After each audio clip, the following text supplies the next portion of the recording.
it's the height of politics, dirty gutter politics. And why are they doing that? Not because they think that's in the best interest of the Western Cape people, but because they think that that's in the best interest of the DA, because that's what's going to play out better in Gauteng and the rest of the country on the DA's national stage.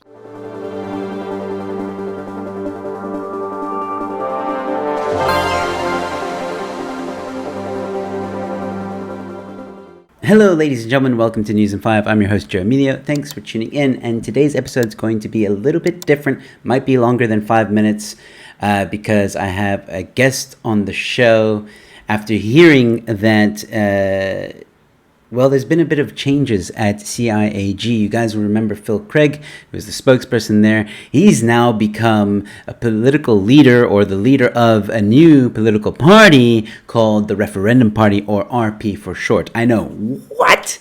What is going on? So naturally, I have called Phil Craig to come on the show and chat about the Referendum Party. Phil Craig, welcome back to the show once again. And today you're wearing different banners, if I can put it that way, or under different colors, representing the RP party and the leader of the RP party as well, which I'm not gonna lie, that news kind of shocked me, but I just wanted to find out, like, let's start off easy here. Are you still part of the CIAG?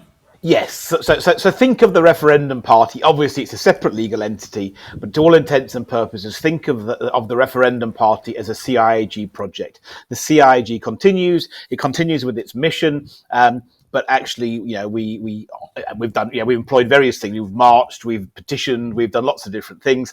Written articles because we always do what we think needs to be done to deliver the next step. And in this situation, we felt that we needed a different political party, so therefore we created it. So just think of this as a CIAG project. Okay. I should say I've stood down I remain a member of the EXCO. I'm no longer the spokesperson. Somebody else has taken over the spokesperson. Okay. So I'll probably speak for the Referendum Party, but I'm very much on the executive committee and involved in the running of the CIAG too. Can I hand in my CV to be the spokesperson of the CIAG? Is that... We have a spokesperson, but you can definitely come in and be a co-spokesperson. So yeah. All right. Well, let's get into what some may be asking. And by the way, I have linked in the description. You can find a link to the launch of the RP parties. If you want to get more details, go there. But I'm going to ask you, Phil, what exactly is the Referendum Party, or RP party? Yeah. So look, I mean, it's a single issue political party that's designed to deliver a referendum on Cape independence. I always remember in the UK, there was an advert that said, Ron Seal, quick drying wood stain. It says it does what it says on the tin. Yeah, the Referendum Party, I hope, does what it says on the tin. We want to force the Premier of the Western Cape to call a referendum on Cape independence in accordance with the wishes of the Western Cape people, so they can say for themselves whether they want Cape independence or not. Very, very simple. That's our aim.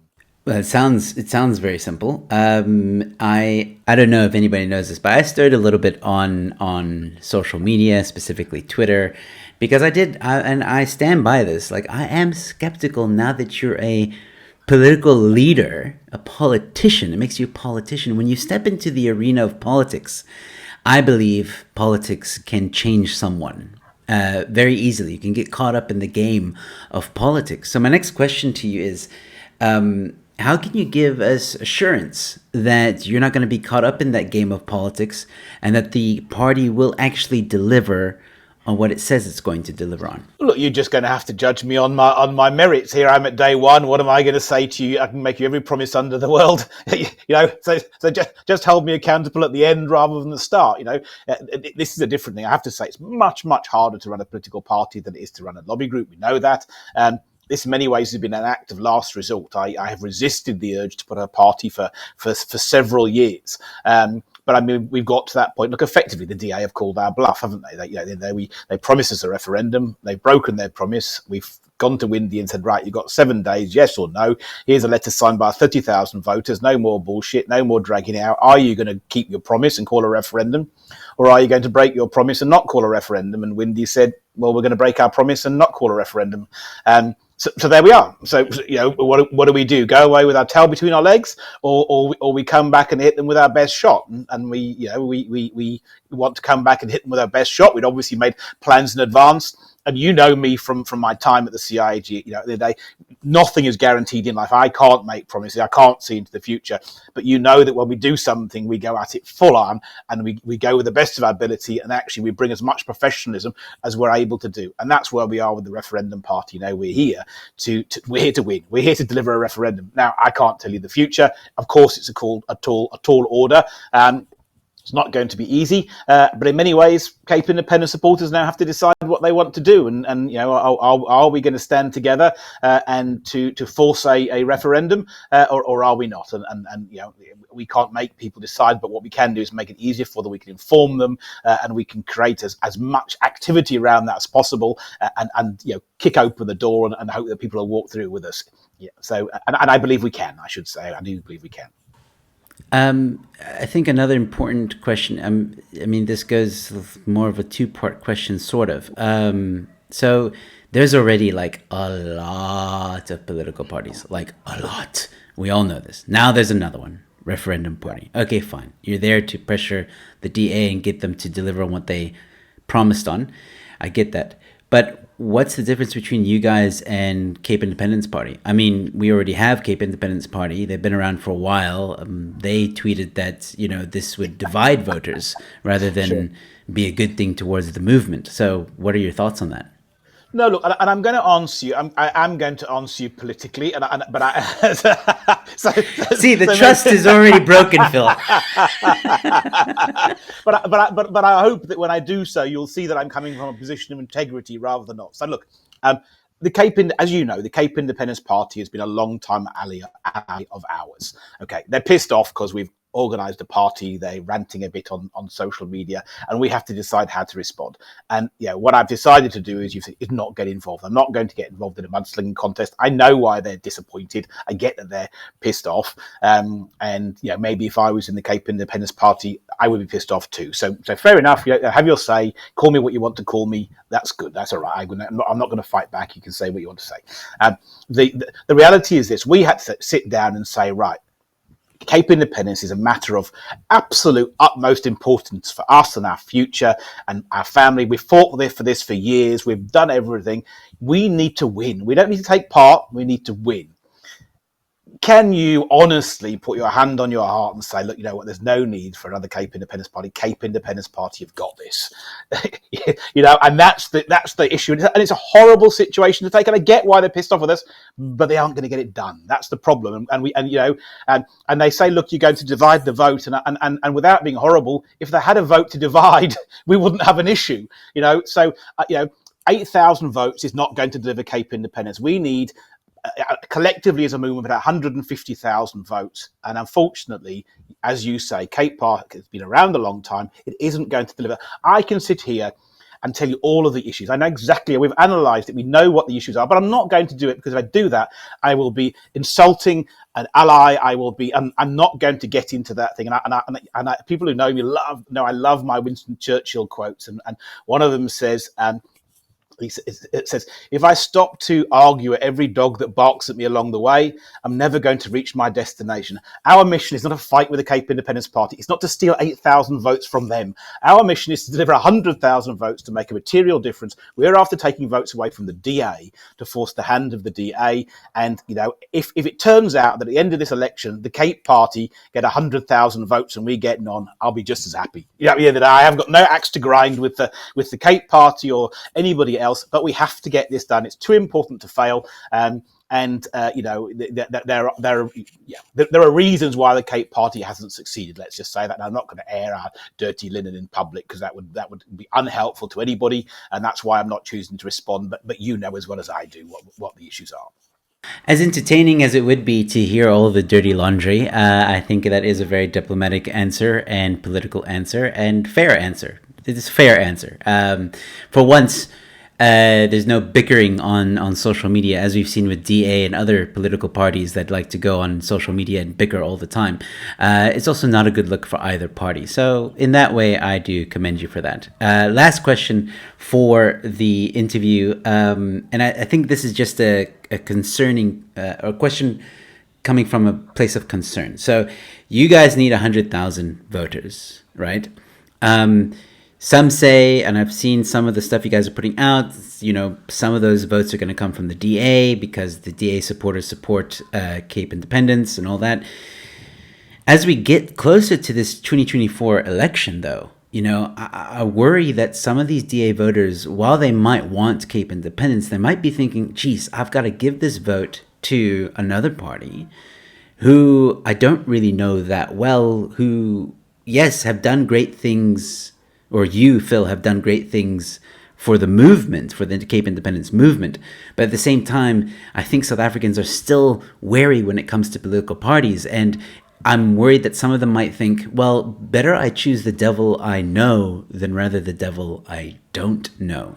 Do you have anything to comment on that? Well, look, what I would say is you've analysed the situation actually absolutely perfectly. That's exactly our analysis too. What you've described is what is the biggest single objective to get, or objection, that prevents people voting for CapeIndependence. And let me summarise that for you, in different words, that we can understand it. What you're saying is CapeIndependence is a abstract concept that is down the line. It's a future, okay. And actually, I want that future, but you know what? Today, somebody has to run my hospitals and schools and my roads, and whatever I might think or not think of the DA, they're doing a bloody good job, and that's my present. And actually, this is one of the things that I'm most furious as a traditional DA voter with the DA about. They are saying, you know what? We're not going to allow you to vote for your present and for your future. We're going to make you choose between voting for your present, voting for the DA, and for your future. We're going to gamble that you will write off your future because you're so scared of losing your... And actually, it's really offensive. Yeah, at the end of the day, actually not democratic. It's not great conduct. It's the height of politics, dirty, gutter politics. And why are they doing that? Not because they think that's in the best interest of the Western Cape people, but because they think that that's in the best interest of the DA, because that's what's going to play out better in Gauteng and the rest of the country on the DA's national stage. So we have to somehow overcome that obstacle, and I don't know if we can, is the honest answer. That is the crux of what's going to happen. We'll see in 2024 whether we've been successful. I can tell you exactly what our plan is. So the first and foremost answer to that is, and people often say, we're always accused of being too close to the DA. At this point in time, I'm probably top of the DA's hate list at the moment. But anyway, I'll still be accused of it too, because what have we done as the Referendum Party? We've promised. So how do we deal with that? First of all, let me be clear, we're not interested in government. I don't want to be the Premier of the Western Cape. We're not interested in running the Western Cape. We want a referendum. So we have pledged in our manifesto that we are going to use our votes to vote with the DA to allow them to form a DA government. So if you vote for the Referendum Party, you're voting for a DA government. That's a irrevocable pledge. It doesn't matter how disreputable. They can break their word 50 times. We're not going to break ours. A vote for the Referendum Party will be a vote for your present. It'll be a vote for a DA government, because we know that's what people want. And that then frees, hopefully, people to say, okay, I haven't got to panic about my present. I want a DA government. We hear you. You're going to get a DA government. We will put the DA in power. We promise it. We promise it in advance with no conditions. You can take that to the bank. But then we're going to hold them onto account. So actually, what's our proposition to the Western Cape people is this: we hear you. You want a DA government now, and you want a referendum on CapeIndependence. So vote for us, and we'll give you a DA government now, and we promise it. And we'll give you a referendum on CapeIndependence. We can't say fairer than that. That's our proposition. Whether we can sell it, time will tell. But that's our proposition. And actually, maybe I should go beyond that and just give the key thing there. Why can we offer this future that the DA can't offer? And that's the thing.